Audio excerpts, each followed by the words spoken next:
British Columbia is home to some of the most diverse agricultural products in Canada.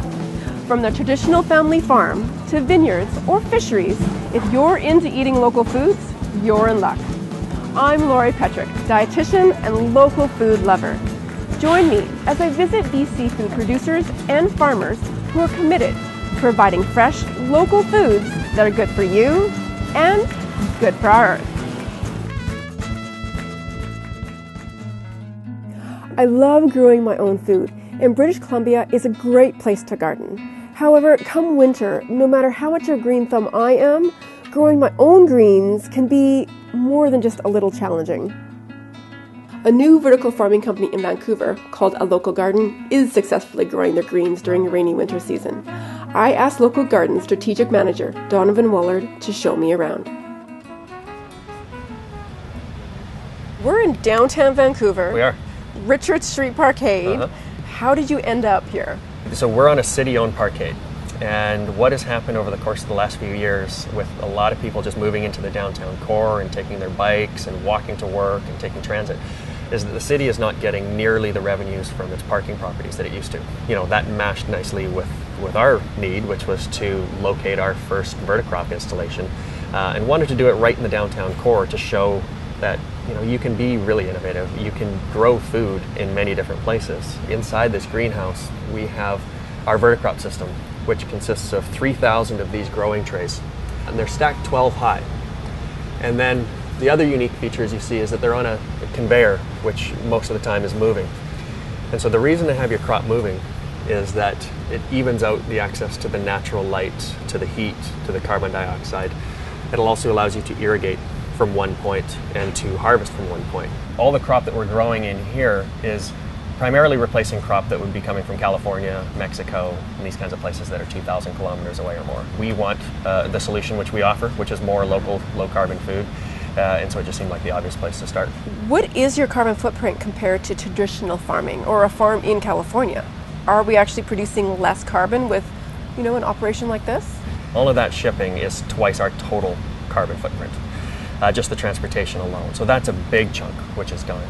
Plus, the way that we grow is very high density. We produce 10 times more food than an equivalent size farm, and we use 10 times less water.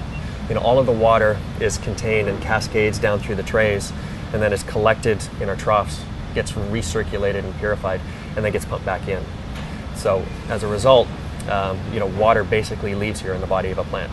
So you don't have the runoff of your fertilizer. Exactly. Everything that we use is contained and recirculated, so there's no water table contamination or pollution. Today is harvest day. That's right. How often do you harvest the plants? Right now we're harvesting 5 days a week. Yeah, so it's a continuous flow, so it's 20 days on the racks.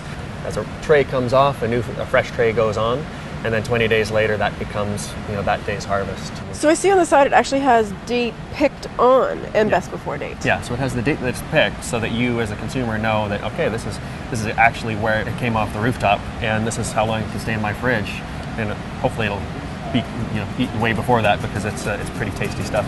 Fresh salad greens contain a variety of valuable nutrients, such as folate and vitamins A, C, and K.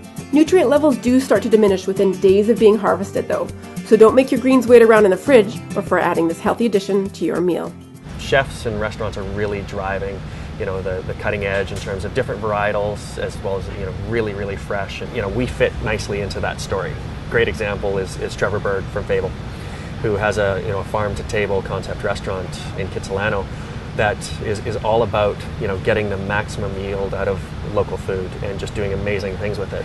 We've specifically focused on restaurants in the downtown area or close to it, and that allows us to do these deliveries by bike courier. Again, just as part of our overall concept, we're reducing our fossil fuel and reducing our impact.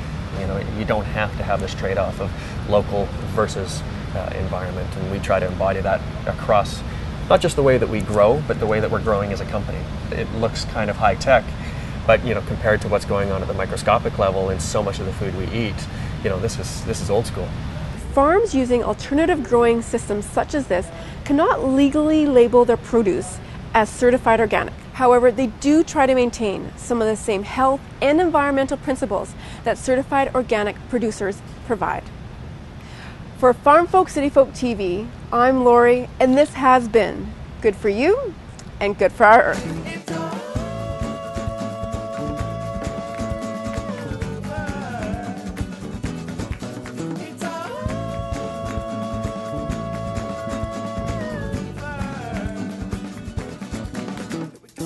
Ba ba da ba ba ba da da da ba da ba ba ba da da da da da da da.